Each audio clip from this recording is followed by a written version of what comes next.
agora, neste momento, nós vamos passar para os confrontos, né? Dessa guerra que nós estamos estudando, que é a Guerra do Paraguai. Observem bem essa imagem, né? Essa imagem, ela representa a Batalha Naval do Riachuelo. É uma pintura, tá no livro de vocês, página 339. É um óleo sobre tela de Oscar Pereira da Silva. Oscar Pereira da Silva. É uma cópia do original de Victor Meirelles, do século XIX. Então, esta batalha, ocorrida em junho de 1865, é considerada uma das principais da Guerra do Paraguai. Então, se por um acaso, um dia, vocês fizerem uma prova sobre Guerra do Paraguai, e aí aparecer uma pergunta falando assim, qual foi a principal batalha, porque foram várias batalhas durante a Guerra do Paraguai. Então, se perguntar assim, qual foi a principal batalha da Guerra do Paraguai? A Batalha de Riachuelo. É isso, sem mais, tá bom? Então, vamos dar prosseguimento aqui. E aí nós vamos ver esses confrontos, como eles ocorreram, né? O que estava acontecendo? Nessa situação de tensão que se estabelecia entre os países sul-americanos, resultou, né, em um conflito armado que ocorreu entre 1864 e 1870. De um lado, o governo do Paraguai, liderado por Francisco Solano Lopes, esse cara aqui, ó, o governo do Paraguai, liderado por Solano Lopes, mobilizou-se, né, começou a reagir contra as intervenções brasileiras e argentinas na região. Então, ele não ficou parado, ele falou, opa, os argentinos e os brasileiros estão me atacando, deixa eu revidar, né? Isso, na verdade, eles não tinham atacado ainda, estava começando. E aí, o objetivo de manter a navegação no Rio da Prata, né, esse era o objetivo, então Solano Lopes começa a confrontar a Argentina e Brasil. O que vai acontecer, né? Já do outro lado, Argentina, Brasil e aí o Uruguai se juntaram na Tríplice Aliança, né, para lutar contra o avanço paraguaio.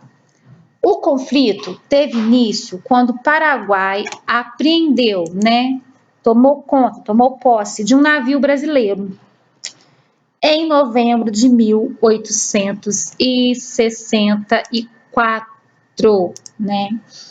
E aí o Brasil, ele vai ter um navio seu apreendido, né? O Paraguai vai lá, vai apreender esse navio e vai levar, né, ao rompimento das relações entre os países. Então, Brasil e Paraguai não vão mais ter ali suas relações diplomáticas, eles vão ser rivais a partir de agora, né?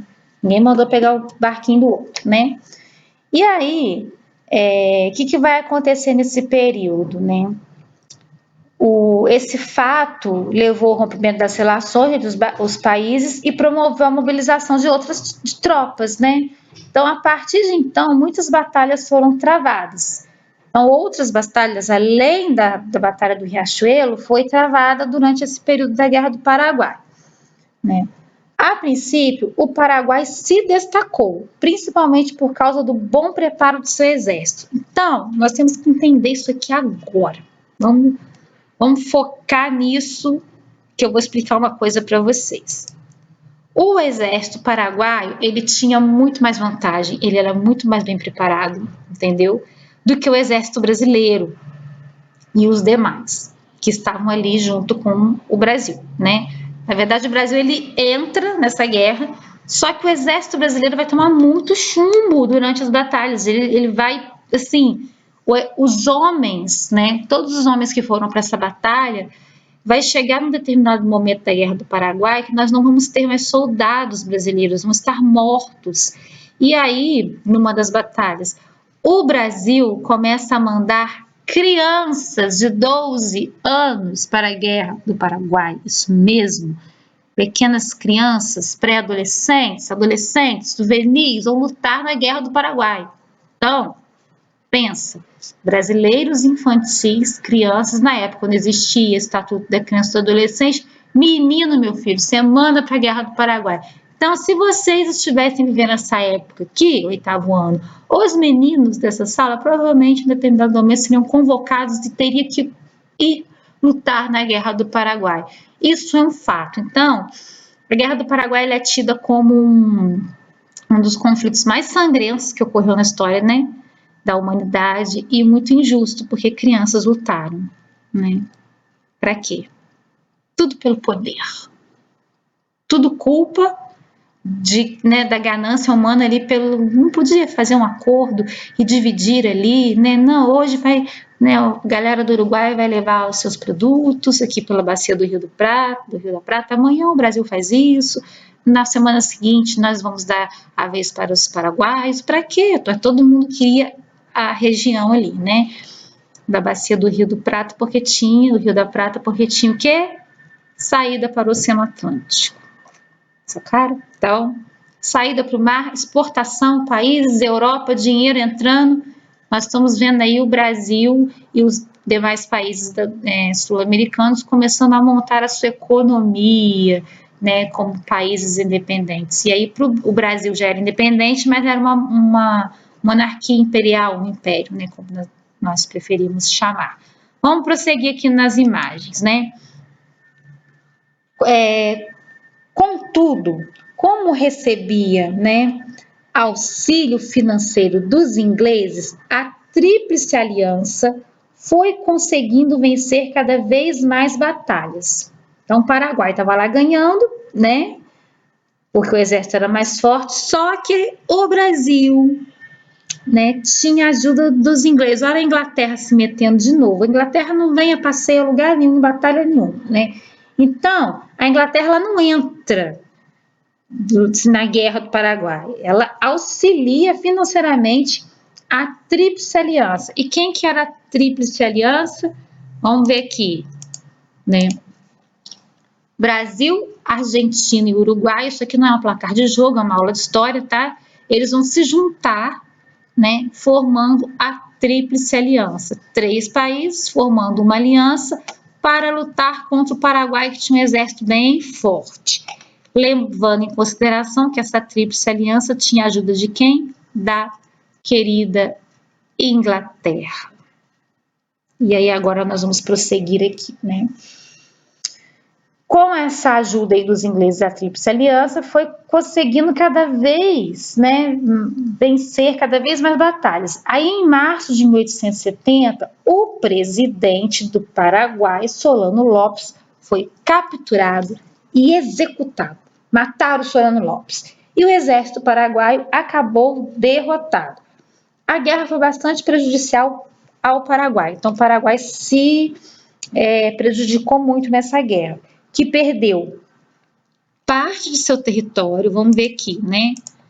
Vai perder 1/3 do seu território para o Brasil e para a Argentina, além de sofrer milhares de baixas nas frentes de batalha. Então, muitos homens, né, do exército paraguaio morreram no campo de batalha e nunca mais voltaram para suas famílias, né? E aí, uma coisa muito interessante que eu gostaria de ver aqui para vocês, esse 1/3 aqui do território que o Paraguai perde, né, vai ser distribuído ali entre Brasil, né, Argentina e Uruguai. Esses 75% aqui, vocês têm ideia do que seja? Então, esses 75% aqui, eles são as baixas do exército paraguaio. 75% dos soldados paraguaios morreram nessa guerra. Então, para o Paraguai foi muito prejudicial, né? O Paraguai ele não teve tanto sucesso. Ele até começa tendo seu sucesso ali no início, por conta do seu exército ser mais forte, mas quando o Brasil se junta à Argentina e ao Uruguai, a coisa, né, começa a desandar e o Paraguai fica em desvantagem, mesmo o Brasil mandando crianças já no final da guerra, né? Não precisava ter feito isso porque já estava ganhando, né, a guerra, a Tríplice Aliança. Sempre que eu falar em tríplice aliança no segundo reinado, eu estou falando de Brasil, Argentina, Uruguai na Guerra do Paraguai, ou contra o Paraguai, tá? No próximo link nós vamos continuar e vamos falar sobre o Exército Brasileiro, né? Vou dar um pouco mais de detalhes sobre o Exército Brasileiro nessa guerra. Então, vai pausando a aula, anota o que você achar necessário e qualquer coisa, dúvidas, gente, escrevam na plataforma, viu? Vocês têm total acesso à professora, a professora está aqui para isso.